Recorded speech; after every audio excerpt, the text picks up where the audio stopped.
America's fight with Mexico's cartels has taken a lethal turn. Beyond raids and drone strikes, a new weapon now looms: a vacuum bomb.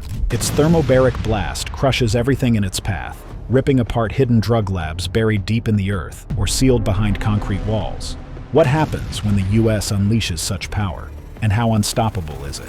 Join us as we uncover the terrifying reality of the vacuum bomb's strike. The narco hunt.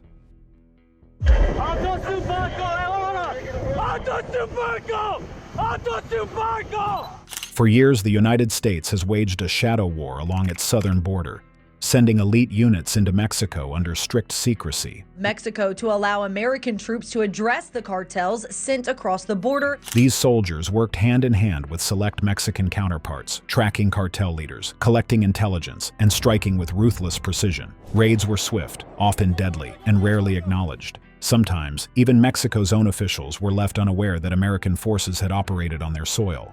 We can share information, but we will never accept the presence of the U.S. Army in our territory. Cartel bosses disappeared, others were unalived, and yet Washington remained silent, leaving Mexico to claim the victories. The territory cannot be violated. Sovereignty cannot be sold. Sovereignty is cherished and defended. But the cartels were not blind. They struck back with open defiance, placing bounties on suspected American agents. Some U.S. operatives never returned home, their deaths unrecognized, their missions erased from the record. Now the conflict has entered a new phase. Just weeks into office, the current administration took a decisive step. 8 of Mexico's most powerful cartels were formally designated as foreign terrorist organizations. Today, it is officially the law of the land, are now formally designated as foreign terrorist organization. This move unlocked sweeping counterterrorism powers, granting the U.S. military, including the Navy, greater authority to act beyond its borders. 600 people linked to the Sinaloa drug cartel have been arrested. The DEA is looking for you in the U.S. The CIA expanded its presence, flying advanced drones across Mexican skies, mapping networks, and tracking targets in real time. Within defense circles, whispers grew louder. America was preparing its most aggressive strike against organized crime since the early War on Terror. And I deployed the U.S. military and Border Patrol to repel the invasion of our country. According to 6 current and former officials, drone attacks against cartel leaders, convoys, drug labs, and storage sites are no longer speculation, but active discussion at the highest levels. The White House, Pentagon, and intelligence agencies are aligned, while Mexico's government quietly acknowledges the storm gathering. History shows this idea is not new. In 2020, former Defense Secretary Mark Esper disclosed that President Trump had once suggested missile strikes on Mexican drug facilities. The president pulls me aside on at least a couple occasions and suggests that maybe we have the U.S. military shoot missiles into Mexico. A claim denied at the time. Yet denials crumble in the face of reality. Explosions at sea have already rattled the world, raising a chilling question. If the fire has reached the water, how long before it burns on land? Fire on sea. On September 15th, President Donald Trump announced that U.S. forces had struck and destroyed a vessel in international waters, calling the attack a decisive blow against drug cartels. He said 3 men were unalived in the strike, labeling them violent narco-terrorists, and insisted the boat had been carrying cocaine and fentanyl bound for the United States. Big bags of cocaine and fentanyl all over the place. The announcement appeared on Truth Social and was accompanied by a video showing a ship suddenly engulfed in flames after an explosion on open water. Surprisingly to many observers, this was not the first such action. 2 earlier strikes on alleged cartel vessels had already claimed the lives of 14, including an incident on September 2nd when a missile destroyed a boat in the southern Caribbean and killed 11 men. 11 on board were killed. Administration officials say the boat left Venezuela loaded with drugs. In each case, U.S. officials said the vessels were moving drugs along established trafficking corridors and argued the strikes were necessary to protect Americans. If you try to poison our people, we will blow you out of existence. The administration portrayed the campaign as tightly documented and capable of withstanding scrutiny. Supporters in Washington reinforced that message. Senator Marco Rubio publicly defended the first strike, asserting U.S. intelligence had 100% fidelity and certainty that the targeted vessel carried narcotics. Some of these boats need to get blown up, he said, capturing the blunt, uncompromising tone of the new approach. We are going to wage combat against drug cartels that are flooding American streets and killing Americans. From the administration's point of view, These operations were part of a broader counter-narcotics strategy aimed at breaking trafficking routes by force, with promises to extend action to land-based targets and cartel labs. Official footage released after the strikes showed small ships moving across open water, then erupting in black smoke and fire after a missile hit. The clips were posted with all-caps warnings: "Stop selling fentanyl, narcotics, and illegal drugs in America." The imagery and the language left little doubt about the administration's intent, but the strikes raised immediate legal and ethical questions. The nature of the military deployment, though, means that some experts believe this is a message or a threat. International law experts warned that lethal attacks on vessels in international waters, especially those that cause loss of life, may violate maritime law and human rights obligations. They noted that destroying civilian-flagged ships outside territorial waters is tightly restricted, and they questioned whether public statements from officials can stand in for independent proof of trafficking. Without outside verification, some analysts warned, the risk of unlawful action is a genuine concern. In light of the U.S.'s new tactics, cartels have begun adapting to the latest threat. Reports say they are planning to shoot down drones and use tunnels and other concealment to evade aerial surveillance. There are also alarming claims that officials intend to deploy more destructive weapons, including vacuum bombs, against cartel hideouts and drug labs. Non-nuclear weapon of mass destruction. Vacuum bombs, also called thermobaric or fuel-air explosives, are among the most potent weapons of modern warfare. Their design is unlike traditional explosives. Instead of carrying both fuel and oxidizer, these weapons draw oxygen from the surrounding air. When deployed, they release a cloud of fuel mist that lingers for a moment before a secondary charge ignites it. The result is a violent detonation that produces searing heat and a crushing pressure wave, the very effect that makes these bombs so deadly. Their scale varies dramatically. Some are small enough to be used as handheld grenades, while others reach staggering sizes, rivaling conventional bombs with the explosive force of tens of tons of TNT. The most infamous example, nicknamed the "father of all bombs," produces a blast equivalent to 44 tons. The bomb is said to be one of the most powerful conventional weapons, just one step below nukes. Yet the origins of such weapons trace back far earlier, to a time when the science of oxygen-driven combustion was only beginning to be explored. The story begins in the First World War. German forces experimented with incendiary shells known as brand granite. These crude devices, made from tar-soaked fabric and powdered gunpowder, produced a prolonged flame when detonated. The fire burned for minutes, scattering burning fragments across the battlefield. They were primitive compared to today's thermobarics, but they revealed the potential of heat-based weapons. In the years that followed, research continued to advance. During World War II, German scientists pushed forward under the direction of Austrian physicist Mario Zipper. Still, it was not until the Vietnam War that the first accurate thermobaric weapon entered service. In 1971, the U.S. introduced the CBU-55, a prototype thermobaric cluster bomb. Testing was overseen by the Air Force Weapons Center at Eglin Air Force Base before the weapon was shipped to Southeast Asia.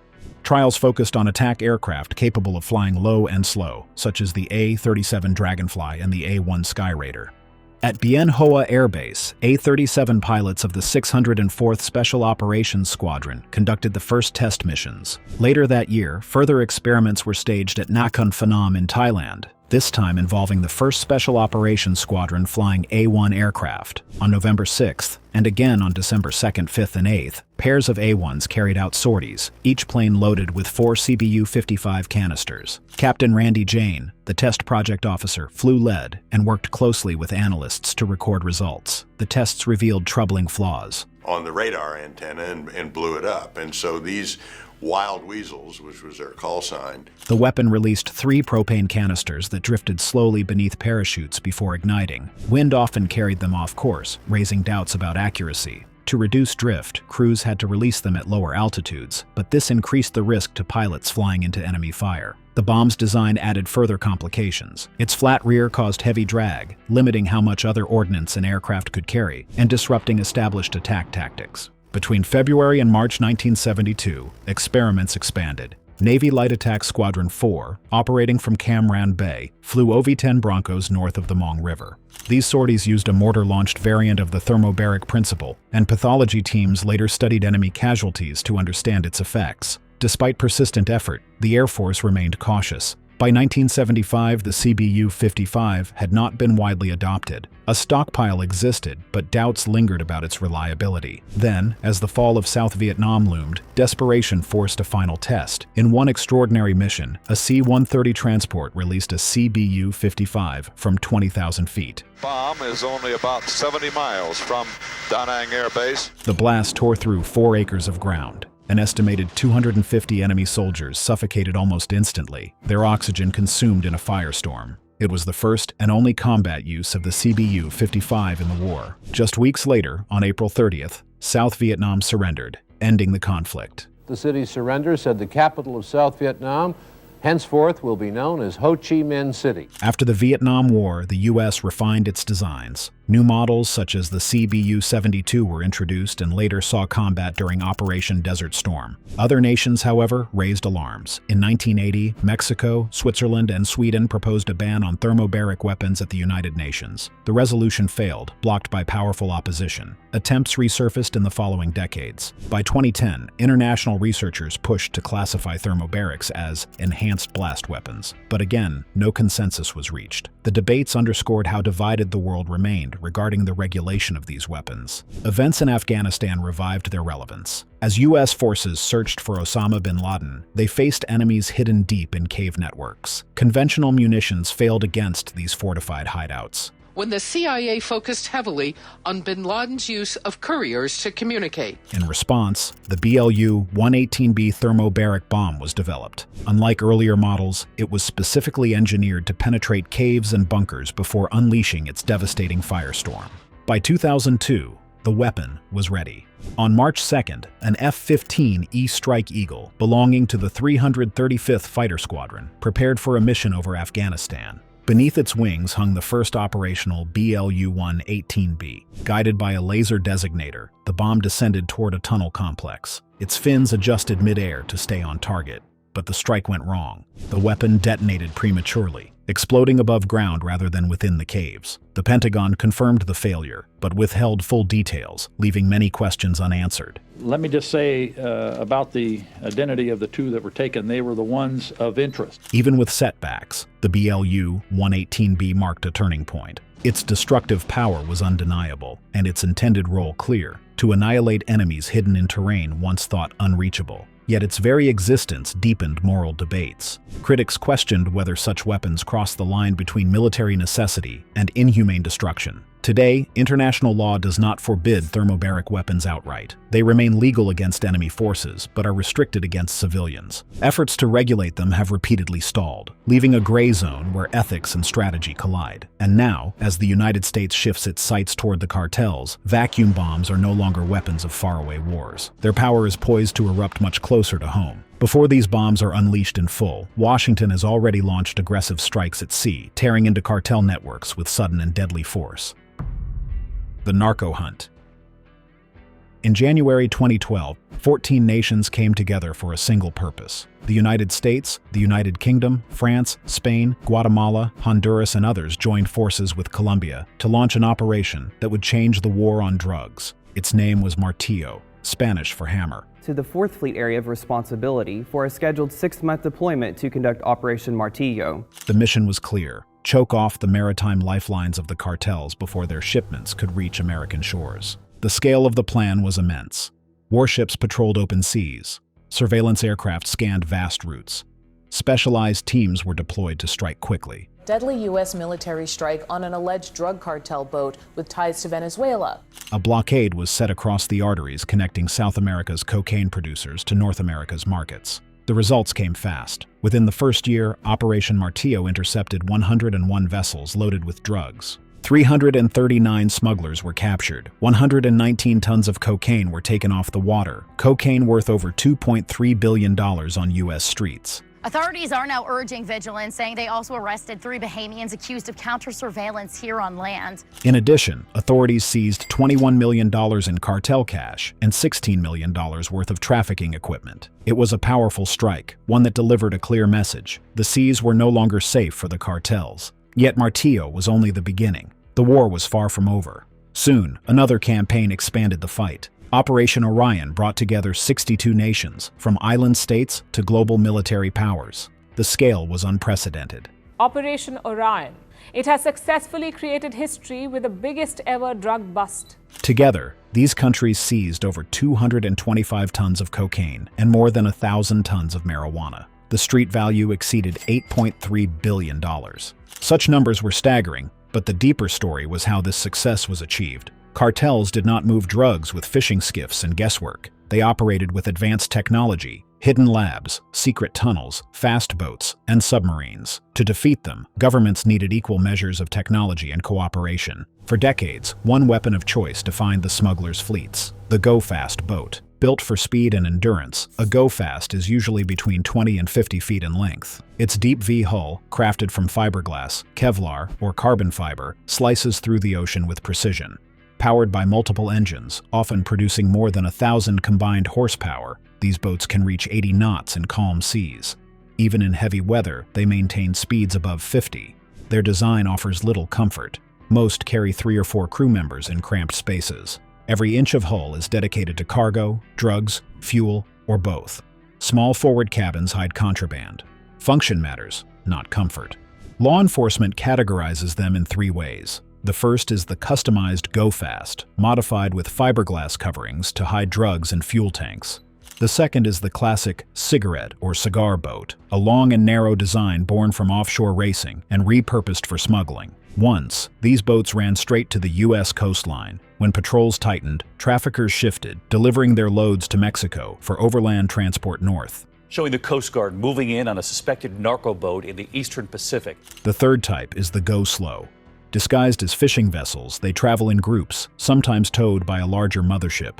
Blending with legitimate fleets, they are harder to identify. But even the fastest boats have vulnerabilities. They ride low in the water, making them challenging but not impossible to detect.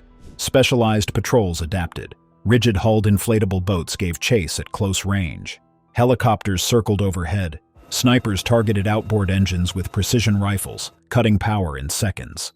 The most formidable tool of this pursuit became the Navy's MH-60R Romeo. Built by Sikorsky and equipped by Lockheed Martin, this multi-mission helicopter combined the power of its predecessors with advanced systems. Its cockpit, once cluttered with analog gauges, now featured 4 digital displays compatible with both night vision and direct sunlight. Its sensors tracked vessels, its radar picked out the thin frame of a go-fast boat across open water, and its electro-optical systems captured smugglers tossing cargo overboard. For combat, the Romeo carried Hellfire missiles and Mk-54 torpedoes, but in counter-narcotics missions, it was speed, precision, and the ability to disable engines that made it indispensable. Yet every time authorities adapted, the cartels adapted faster. By the late 1980s, whispers spread of something new: submarines. In 1988, off Boca Raton, Florida, authorities discovered a 6-meter uncrewed submersible. It was crewed, built to be towed and flooded at will, its hatch only openable from the outside. Still, the idea was terrifying. If perfected, underwater trafficking could bypass every patrol. By 2008, rumor became reality.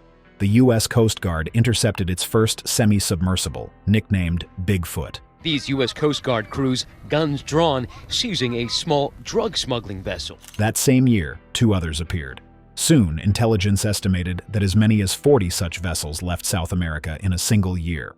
Most vanished without a trace, swallowed by the Pacific. Europe faced its own threats. In Spain, a 10-meter sub washed ashore. In Italy, police disrupted a collaboration between Colombian builders and the feared Ndrangheta syndicate. The message was clear. Narco subs were spreading beyond Latin America. In 2008, the scale exploded. 42 semi-subs were detected near Central America in just 6 months. Crews perfected the art of scuttling. When intercepted, they sank their own vessels, taking tons of cocaine to the bottom. Evidence disappeared. Authorities estimated that by year's end, 85 such craft had departed South America, carrying more than 500 tons of cocaine. Some, however, were seized intact. Mexican special forces once fast-roped from a helicopter onto a moving sub, seizing over 5 tons. Another capture west of Guatemala netted 7 tons. By 2009, reports suggested cartels were moving a ton of cocaine per day beneath the waves. Investigations revealed the truth. The largest amount of cocaine ever seized by the Coast Guard. Behind the subs was an alliance between the Sinaloa cartel and the FARC rebels. FARC provided jungle strongholds and a workforce. Sinaloa supplied funds and international networks. Together, they built submarines and hidden shipyards deep in Colombian forests.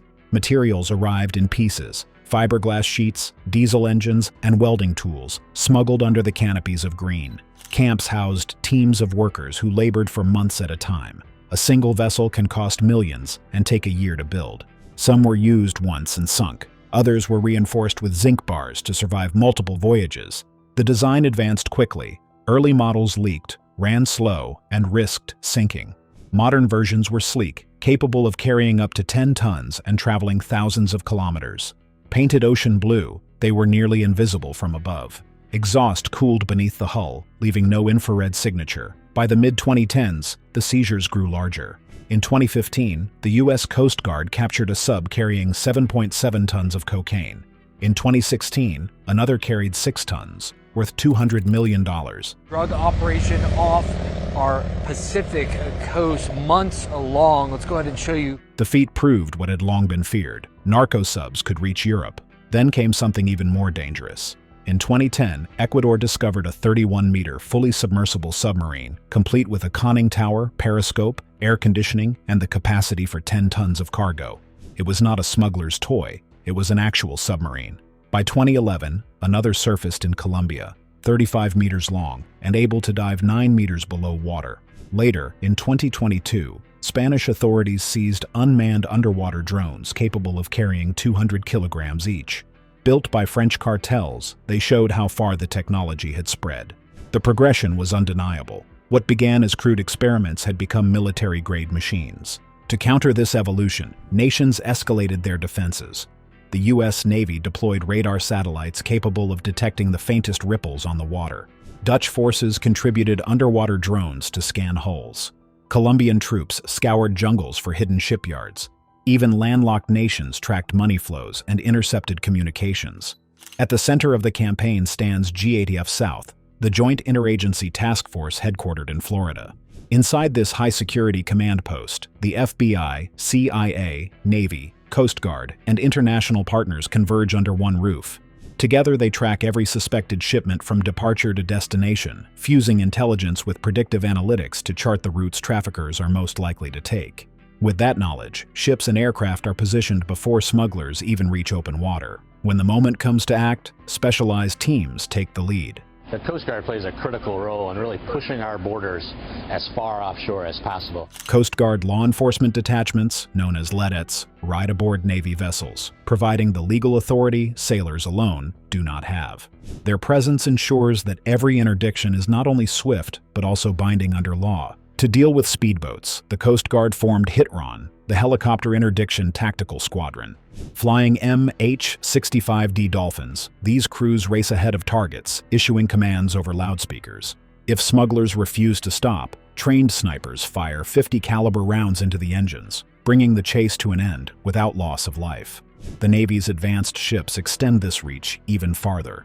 Guided missile destroyers equipped with powerful radar can detect tiny craft well beyond the horizon once a target is confirmed. LEDET teams then close in, boarding vessels with practiced precision and securing both suspects and cargo. But GATF South is not only reactive. Years of data feed into its systems, revealing patterns, refining routes, and allowing forces to anticipate cartel moves with startling accuracy. It is this blend of intelligence and force that has delivered staggering results. Hundreds of millions of dollars in narcotics stripped from the cartels, shattering networks that once seemed untouchable. Yet the struggle is far from finished. Each seizure weakens the cartels, but none of them stop. They adapt, they rebuild, and they return to the sea. The fight is entering a new phase, one more dangerous and more decisive than any that has come before. The U.S. naval dominance. Since the start of the year, one vessel has come to symbolize America's expanding war at sea against the cartels. The U.S. Coast Guard cutter James, a 418-foot ship with a crew of 150, returned from a 112-day mission that had significantly disrupted cartel activities. 418 feet long. We carry 3 small boats that we can send out on mission. In just 4 months, the cutter James seized more than 48,000 pounds of narcotics, with a street value of $519 million. The amount was staggering, enough to feed the demand of an entire U.S. city for a year, and it struck directly at the heart of cartel profits. The campaign reached a fever pitch in January. On the 5th, the cutter James launched a drone capable of 18-hour flights, equipped with cameras sharp enough to read names on distant ships. It tracked a suspect vessel near Ecuador until boarding teams moved in, capturing 3 men and more than 2,200 pounds of cocaine. The very next day, escalation came fast. A patrol aircraft spotted 3 go-fast boats moving in formation, a rare tactic used for smuggling. Helicopters were launched, and in a coordinated strike, all 3 vessels were intercepted at once. 9 suspects were detained, and nearly 14,000 pounds of cocaine were seized. U.S. Coast Guard cutter James, based in Charleston, seized more than 44,000 pounds of cocaine. 2 days later, smugglers tried another trick. They deployed a low-profile vessel designed to slip under radar. The James's helicopter unit disabled the engines with surgical precision. Boarding teams secured the crew unharmed and found over 8,000 pounds of cocaine bound for U.S. shores. On January 18th, another crew resorted to desperation, dumping their cargo into the ocean in hopes it would sink before capture. The James's fast pursuit boats chased them down while recovery teams fished 6,000 pounds of cocaine from the water before it disappeared into the depths. These strikes did not happen in isolation. U.S. Navy ships such as the USS Minneapolis-St. Paul and the USS St. Louis carried out their own operations in the Caribbean, capturing large hauls and targeting networks tied to both the Sinaloa cartel and the Jalisco New Generation cartel. Commander Hagen, officers and crew of the USS St. Louis, man our ship and bring her to life. Every seizure brought more than narcotics. Intelligence gathered revealed routes, operatives, and evolving smuggling techniques, which are now used to intercept shipments before they even leave the coast. Determined to tighten the noose, the Pentagon deployed additional assets. The USS Gravely, a missile destroyer armed with dozens of Tomahawk cruise missiles, was deployed near the Texas-Mexico border. Its presence signaled that the full reach of American naval power would now support Coast Guard and Border Patrol forces. By July, the pressure extended deep into the Pacific. On the 10th, about 380 miles southwest of Acapulco, the USS Sampson intercepted a go-fast vessel in one of the busiest smuggling corridors on Earth. A Coast Guard detachment on board gave the Navy destroyer authority to act. As the Sampson closed in, it launched an MH-60R Seahawk helicopter. The smugglers began throwing packages into the sea, ignoring warning shots. The helicopter escalated, firing disabling rounds that brought the vessel to a halt. Boarding teams recovered the discarded bundles, confirming more than 3,400 pounds of cocaine. The 2 men aboard were detained, and their unsafe, unlit vessel was deliberately sunk after evidence was secured. The wave of interdictions continued. On July 29th, a Coast Guard detachment aboard the USS Nitsa seized another drug-laden powerboat. Weeks later, Colombian forces, armed with intelligence support, intercepted yet another cocaine shipment in the Pacific. And this operation was unique because it involved the United States Coast Guard and Colombia's efforts in taking... The message was unmistakable. Trafficking lanes that once seemed untouchable were now under constant watch. Backing these operations is a machine designed for the lengthy hunt, the P-8 Poseidon. From afar, it resembles a passenger jet, but inside it is a weaponized surveillance aircraft built for endurance, agility, and precision. Its reinforced frame carries radar systems, acoustic sensors, and optical feeds that fuse into a single picture of the sea. With this, even a semi-submersible leaving only a faint wake can be tracked, and cartel narco subs are no longer invisible. The Poseidon's role is not glamorous, but it is relentless.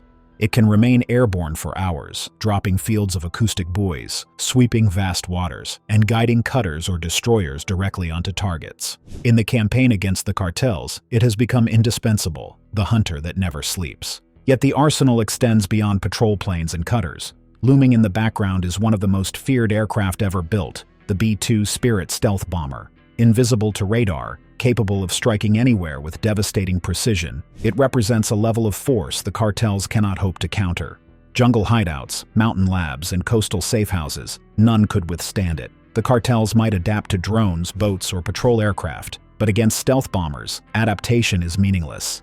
With the B-2, there is no sanctuary left. It can strike without warning, drop its payload, and vanish before anyone knows it was there.